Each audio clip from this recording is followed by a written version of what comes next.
నరసరావుపేటలో red cross society భవనానికి కొత్త వైభవం తెచ్చారు. రెడ్ క్రాస్ కి పల్నాడు జిల్లా చైర్మన్ గా మేదరమెట్ల శేషగిరిరావు బాధ్యతలు చేపట్టారు. కొత్తగా ఏర్పడిన టీం పలు సేవా కార్యక్రమాల్లో చురుగ్గా పాల్గొంటున్నారు. వీరి ఆధ్వర్యంలో Indian red cross society Palnadu జిల్లా శాఖ భవనం కొత్త రూపురేఖలతో దర్శనమిస్తోంది. ఆధునీకరించిన భవనాన్ని మరియు జనరిక్ మెడికల్ షాప్ ను జిల్లా కలెక్టర్ కృతికా శుక్లా ప్రారంభించారు. చైర్మన్ శేషగిరిరావు మాట్లాడుతూ రెడ్ క్రాస్ సొసైటీ పల్నాడు జిల్లా ఆధ్వర్యంలో అనేక సేవా కార్యక్రమాలు చేస్తామని, అదేవిధంగా రాబోయే 2026 సంవత్సరంలో thalassemia transfusion cornea collection centre మరియు మీ ఇంటికి మీ డాక్టర్ అనే కార్యక్రమాలను చేపట్టబోతున్నామని తెలిపారు. గత 3 నెలల్లోనే ఈ బిల్డింగ్ చాలా వేగవంతంగా రెనోవేట్ చేసుకొని ఇనాగరేషన్ పెట్టడానికి అభినందన తెలియజేస్తున్నాను చైర్మన్ గారికి. ఎందుకంటే నేను వచ్చిన తర్వాత మొదలు పెట్టారు, వెంటనే కంప్లీట్ కూడా చేసేసారు. జన్ ఔషధి కేంద్రం కూడా రావడం చాలా మంచిది. నేను ఈ డిస్ట్రిక్ట్ ముందు కాకినాడ డిస్ట్రిక్ట్ కలెక్టర్గా వర్క్ చేశాను. అది పాత జిల్లా కాబట్టి ఆల్రెడీ ఎస్టాబ్లిష్డ్ రెడ్ క్రాస్ అక్కడ. ఇది న్యూ కాబట్టి కొత్త వర్క్స్ ఇక్కడ 3 years బ్యాక్ నుంచి శాంక్షన్ అయినాయి.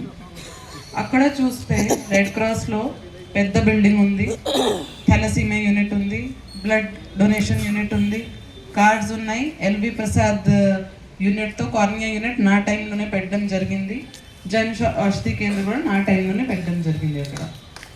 దాంతోపాటు అక్కడ ఒక పెద్ద ఓల్డ్ ఏజ్ సెంటర్ ఓపెన్ చేసాము నా టైంలోనే.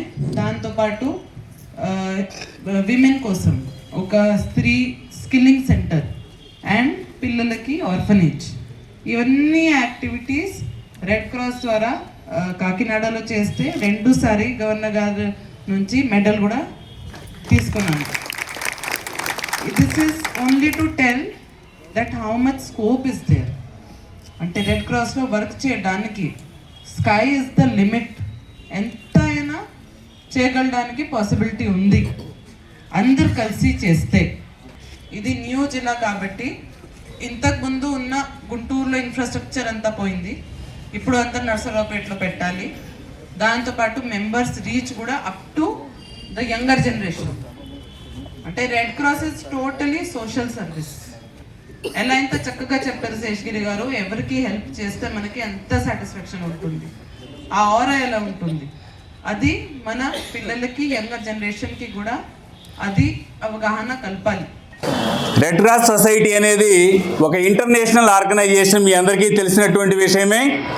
ఎందుకంటే మీరు ఏ దేశానికి వెళ్ళినా కూడా రెడ్ క్రాస్ సొసైటీ అనే పేరు కంపల్సరీగా కనిపించింది అక్కడ.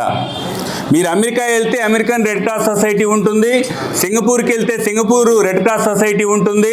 అలా ఏ దేశానికి వెళ్ళినా కూడా రెడ్ క్రాస్ అనేటువంటి పేరు మీకు అందరికీ కూడా సుపరిచితంగా ఉంటుందన్నమాట.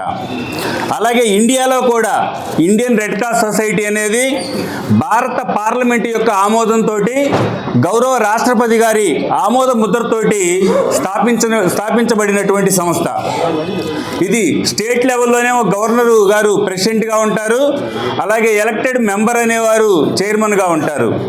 అలాగే జిల్లా స్థాయిలో హానరబుల్ కలెక్టర్ మేడం గారు చైర్మన్గా ప్రెసిడెంట్గా ఉంటారు, అలాగే ఎలక్టెడ్ పర్సన్ ఏమో చైర్మన్గా ఉంటారనమాట.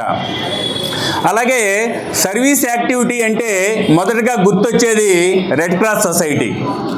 ఎందుకంటే ఎక్కడైనా విపత్తులు వచ్చినా, ఏదైనా ప్రమాదాలు జరిగినా వెంటనే ఇమీడియట్గా రెస్పాండ్ అయ్యేటటువంటి సంస్థ ఏదైనా ఉంది అంటే అది రెడ్ క్రాస్ అని అందరూ కూడా ఒప్పుకుంటాం మనందరం కూడా.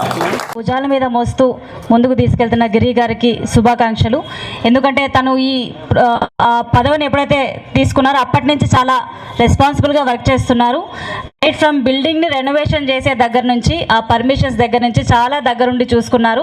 ఈరోజు ఫైనల్గా ఈ బిల్డింగ్కి రూపు తీసుకొచ్చారు. సో ఫర్ దట్ గిరి గారికి కంగ్రాచులేషన్స్ తెలియజేస్తున్నాను. తనతో పాటు మిగతా ఎవరైతే రెడ్ క్రాస్ మెంబర్స్ ఉన్నారో వాళ్ళు కూడా అంతే యాక్టివ్గా పనిచేస్తున్నారు, వాళ్ళందరికీ కూడా అభినందనలు.